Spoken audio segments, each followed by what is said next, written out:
Good morning, everybody. My name is, it's all there. Janczukowicz. I'm the founder and CEO of IDAGIO.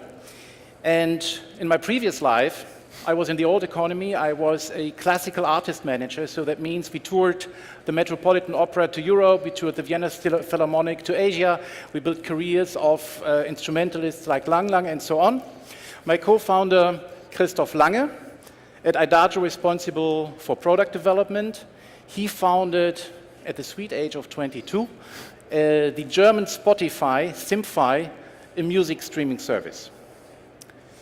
What constitutes the classical music market as a market? Not the common way with the music industry, with the recording industry as a synonym for the music industry, but the vertical. Classical music compared to other genres like pop, rock, and jazz, and from a consumer's point of view, who buys classical music in two packaging units, recordings and tickets. What is the main differentiator? Classical music has genre-specific community buildings around the world. Since ages, do people spend money on concert halls, opera houses, and festival venues? They get the greatest architects to build them. Frank Gehry did build the Walt Disney Concert Hall in Los Angeles. Renzo Piano, the Parco della Musica in Rome. No other music genre has this. Now, what happens in these buildings? Three things. Number one, people listening to music. Number two, they get emotionalized. And number three, as soon as they can, they start sharing their emotional experiences. They clap, they speak, they engage. They found communities, they found friend societies, and so on and so on. Emotions shared with other human beings are the perfect way to get in touch. And this is what really drives the classical music market. A market that is also misjudged when it comes to its size. In Germany alone, classical music sells more tickets than the Fußball-Bundesliga. And I'm sorry to say that the German in England, but this is not because of the bad level of German soccer. What happens in these buildings, and where do these people, high achievers, who are used to spending a lot of money for emotional experiences in beautiful buildings, where do these people go to enjoy classical music online? YouTube. It's free. It looks cheap, it's distracting, advertisement, no focus. The opposite of the value proposition of classical music. Classical music stands for relaxation, for meaning, for contemplation. And classical music is, especially on YouTube, treated in a very unfair way with regard to musicians. Spotify. Spotify is a huge record store with 30 million songs. The metadata are a mess. Mainstream platforms cannot handle classical music because they are pop-driven. In pop, you have three structuring criteria. You have the song, you have the album, and you have the artist. In classical music, you have the composer, you have the composition, you have a conductor, you have an orchestra, you have soloists, you have singers, a soprano, a tenor, a baritone. If Karajan is conducting Verdi and Maria Callas is singing, who is the artist? Karajan, Verdi, Callas? It's simply not working. Beethoven. This is what you get on Spotify if you look for Beethoven. If I wouldn't stop it, it would go on for ages. No, result, no orientation for aficionados and no orientation for beginners. This is one of the reasons why this sentence, and one of the most frequent ones in all forums around streaming services. Why can streaming services not get classical music right? Why is nobody making classical music online as beautiful as it is offline? And this is what we are doing. We are making classical music a beautiful digital experience. Yes, and since we're now talking about product, it's my turn to take over. So what does this mean, a beautiful digital experience? Well, of course, I invite you all to try it out. So go to idagio.com, download the app. We're in the App Store for iOS. and we have a web app. But here's some quotes, or here's some feedback that we're getting. We're relatively newcomers in the music streaming space, but we're already getting some great feedback from the press on one hand, because they understand the need, and as Till just showed, they are looking for something like Adagio to happen in the classical music space. And from the user side, we've been consistently rated 5 stars in the App Store so far.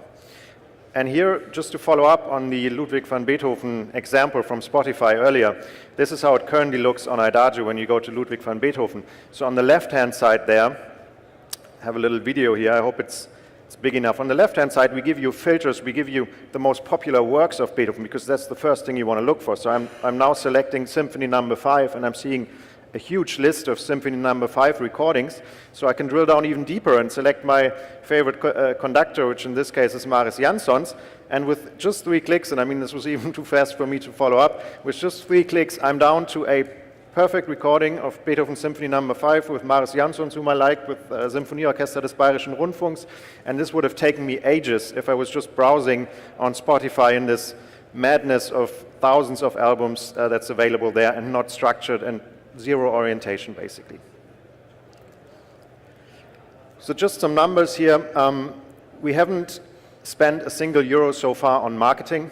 We've had a bunch of press coming towards us and reporting about Adagio, so we've seen in total about 25,000 signups from more than 70 countries across the globe. So we've had people in Venezuela writing about Adagio, we've had people in South Korea sharing Adagio screenshots of the app on Instagram, Twitter, etc., and we've seen 25,000 signups. On average, currently, users are listening for 4 hours a week with Adagio, and that's 80% up from June this year.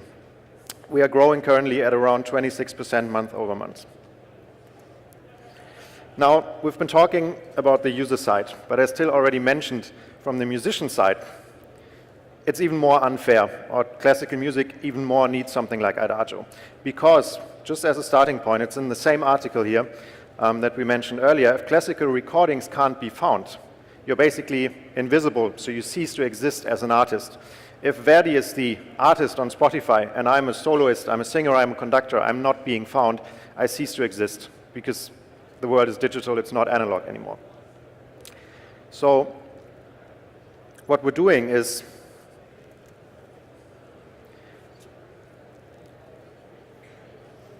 not just caring about the user side, but also caring about the musician side and finding solutions, finding ways for them to participate from a platform like Adagio to market their art better. So we have already closed partnerships with many of the top orchestras out there. The first one actually being the Vienna Philharmonic, which many consider to be the best orchestra out there in the world, maybe next to Berliner Philharmoniker. And this sentence up there in Der Spiegel was said by the chairman of the Vienna Philharmonic, Andreas Großbauer, and he said, and this is not something we told him to say, Adagio, to me, Adagio is fair trade streaming. And you might wonder, why is that? Why is it fair compared to others? Well, it starts with this point that I just mentioned that, well, first of all, they are now being found properly. So we handle the structure right, so that's the first step. They're being found properly, and that's for them a big step forward. But at the same time, and this leads me to the business model. At the same time, classical music from a royalty distribution perspective is so different than pop music as well. Just imagine, you have a Symphony No. 5 by Beethoven, which is between 50 and 70 minutes long, and you have one pop song. Streaming services, usually, royalties are distributed based on how many plays a track gets. Now, is it fair that a 3-minute pop song gets the same royalty distributed as a 20-minute movement of a symphony from Beethoven? Definitely not. And that's something that we're doing differently, doing it based on seconds listened. So there are many, many aspects to that, but in general, we're building this not only for users, but also for musicians. So the business model is pretty straightforward. It's the same as you know from other streaming services. It's a freemium model. But again, because classical music is different, there's an interesting aspect here to our free part of the app. Because in classical music, many of the best recordings, the golden era for many classical music experts, are dated back earlier than 1963. And all of that content, that's the complete Maria Callas, that's more than 1,000 recordings of Berliner Philharmoniker, Vienna Philharmonic, etc., is public domain today. So we're not paying a single cent for licensing costs. So our free service, our free part of the app is not just free for the user, it's also free for us. So it's a free marketing or customer acquisition channel. And that's completely different to everything out there.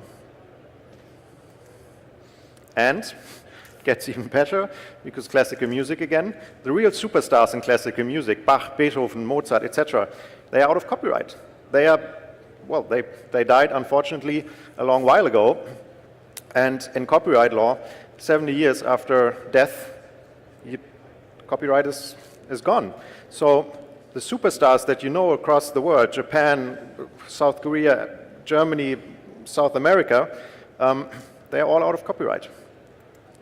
So what that means for us from a business perspective is that, contrary to many, many other music platforms, services out there, at 60,000 subscribers, we would already be profitable, because our COGS, mainly licensing costs, are 100% depending on a share of revenue, and not a per play rate, not some mad piling up free service costs.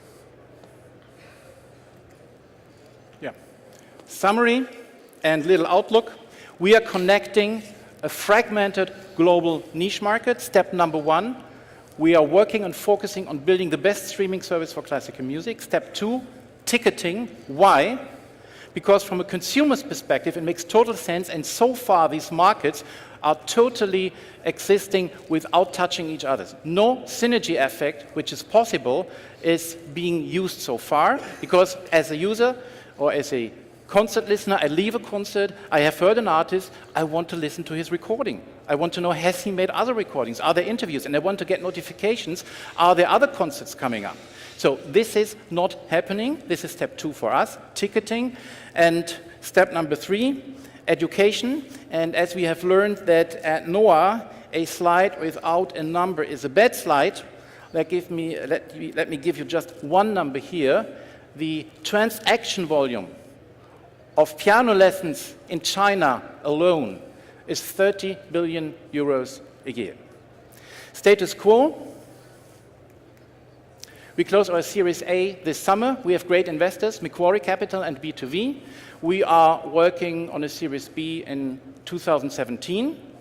And yeah, download the app, get back if you have questions, enjoy the day, and thank you for your attention.